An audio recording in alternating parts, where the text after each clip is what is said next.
बिस्मिल्लाहिर्रहमानिर्रहीम। अस्सलाम वालेकुम। आज 13 दिसंबर है और दिन है सोमवार का।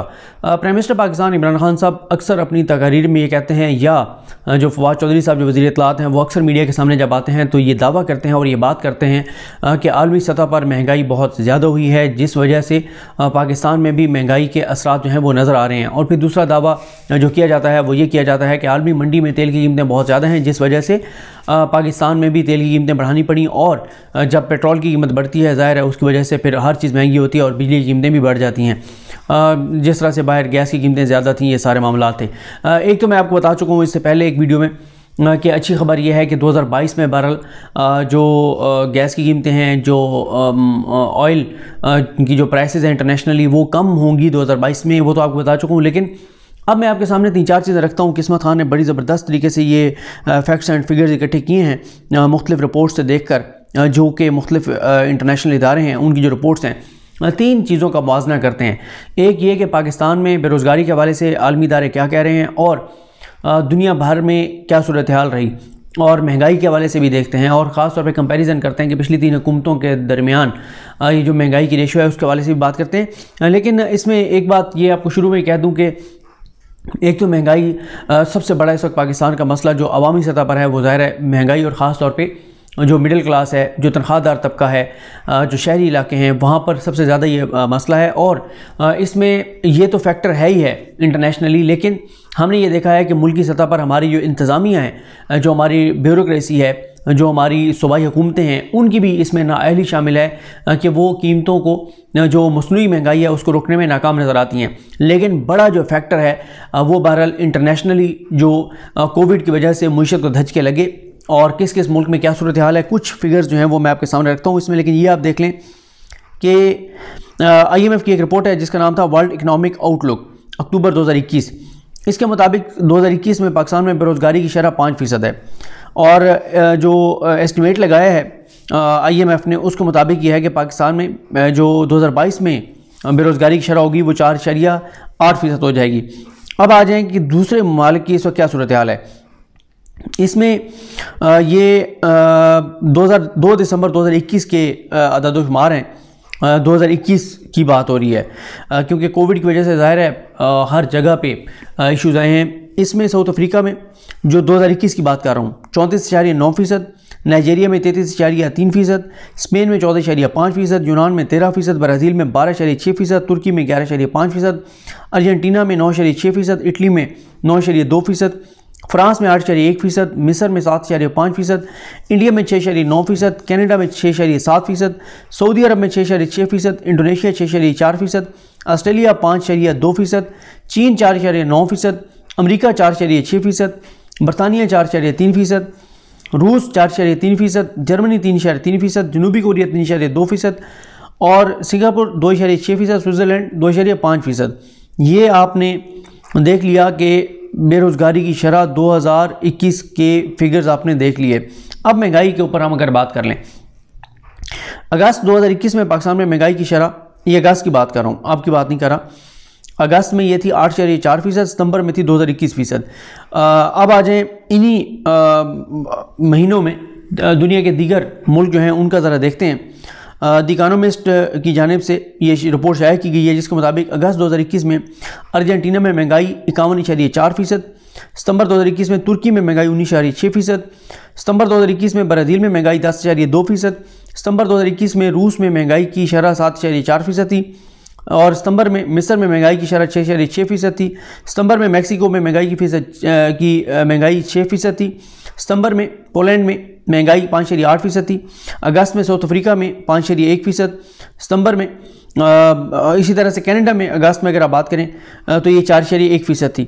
अच्छा, इसमें एक और जो उन्होंने बताया, जो द स्पेक्टेटर इंडेक्स के नाम से जो अकाउंट है जिस पे ये सारी डिटेल्स भी आ रही होती हैं, उनकी जानिब से बताया गया कि अमेरिका की जानिब से नवंबर में महंगाई की सालाना शरह 6.8% रिकॉर्ड की गई है। ये साल 1982 के बाद सबसे ज़्यादा शरह है। अच्छा, मैं उसमें नहीं जा रहा, उस पर बिल्कुल दुरुस्त बात की जाती है कि पेइंग कैपेसिटी की भी बात होती है कि वहाँ के लोगों की पेइंग कैपेसिटी क्या है, यहाँ के लोगों की पेइंग कैपेसिटी क्या है।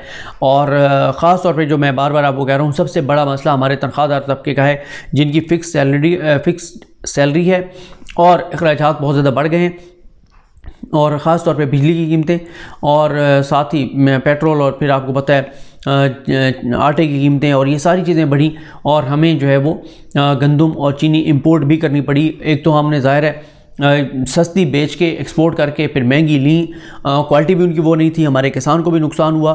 तो बहरहाल अब जो बताया जा रहा है वो यही है कि जिस तरह से कपास की पैदावार हुई है, जिस तरह से गंदम के हवाले से और जिस तरह से क्रशिंग शुरू होने के बाद चीनी की कीमतें कम हुई हैं और अब ये उम्मीद की जा रही है कि इंशाल्लाह अब हमें वो इंपोर्ट नहीं करनी पड़ेगी, अल्लाह करे ऐसा ही हो। अच्छा, अमेरिका का मैंने आपको बता दिया 1982 के बाद सबसे ज़्यादा शरह महंगाई की, जो नवंबर की बात कर रहा हूँ, ओवरऑल बात नहीं कर रहा, सिर्फ नवंबर की बात कर रहा हूँ। जर्मनी ने नवंबर में महंगाई की शरह है वो 5.2% है, ये 1992 के बाद सबसे ज़्यादा शरह है। नॉर्वे की जानिब से महंगाई की शरह 5.1% है, ये 13 बरस में सबसे ज़्यादा है। यूनान की जानिब से नवंबर में महंगाई की शरह 4.8% बताई गई है और ये 10 बरस में सबसे ज़्यादा शरह है। ये पूरी दुनिया में यही हुआ कि जब कोविड आया और कई बड़ी बड़ी इंडस्ट्रीज़ जो हैं, बड़े बड़े इदारे जो हैं, उन्होंने हज़ारों लोगों को नौकरियों से फारिग किया और फिर सप्लाई चेन टूटी, उसकी वजह से चीज़ें जो हैं वो बहुत ज़्यादा महंगी हुई। और साथ ही फिर एक और जो चीज़ हुई वो ये हुई जिस वजह से जो ऑयल प्राइसेस हैं वो बहुत ऊपर चली गई कि जब वैक्सीन आई और दुनिया खुली, मुईशत एकदम खुली, तो फिर एकदम डिमांड बढ़ गई और उसके मुताबिक सप्लाई नहीं थी। फिर जो ट्रांसपोर्टेशन के अखराजात बढ़ गए और ऑयल प्राइसेस कहाँ से कहाँ चली गई। अब यह है कि ऑयल प्राइसेस भी नीचे आ रही हैं और उम्मीद ये की जा रही है, जिस तरह मैं आपको इससे पहले एक वीडियो में बता चुका हूँ कि 2022 में इंशाल्लाह कीमतें जो हैं वो काफ़ी कम होगी। अच्छा, अब आ जाएँ जनाब महंगाई की शरह जो है वो गुज़िश्ता हुकूमतों से ज़रा देख लेते हैं।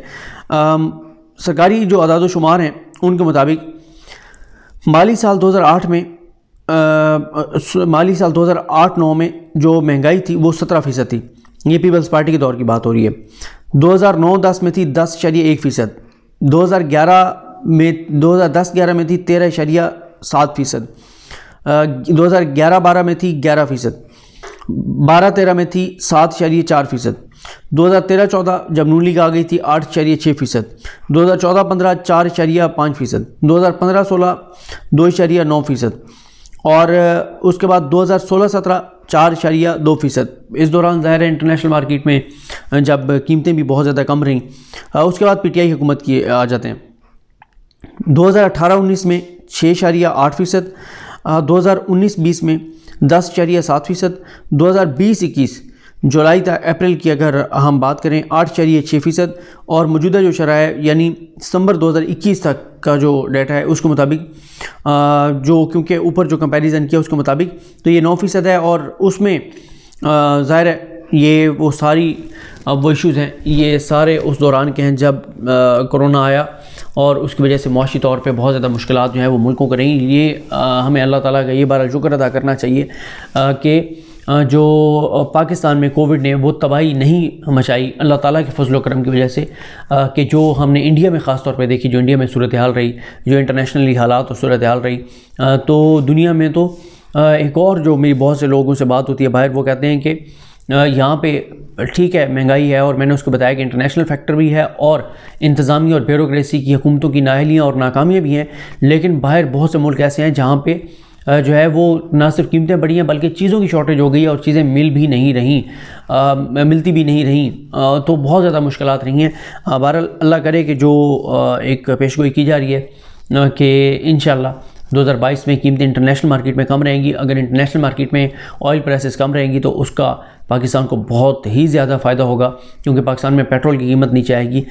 तो ये अलग बात है कि इंतज़ामिया उसके बाद बाकी चीज़ों की कीमतें नीचे लाने में कामयाब होती है नहीं होती, लेकिन ओवरऑल एक ज़ाहिर है लोगों को फ़ायदा होता है। उसकी वजह से बिजली की कीमतें जो हैं वो कम होने के चांसेस हैं और पाकिस्तान में महंगाई कम होने के चांसेस हैं। मुझे अपनी दुआ में याद रखें। लगती है हम सब का हामी नासरू। अल्लाह हाफ़िज़।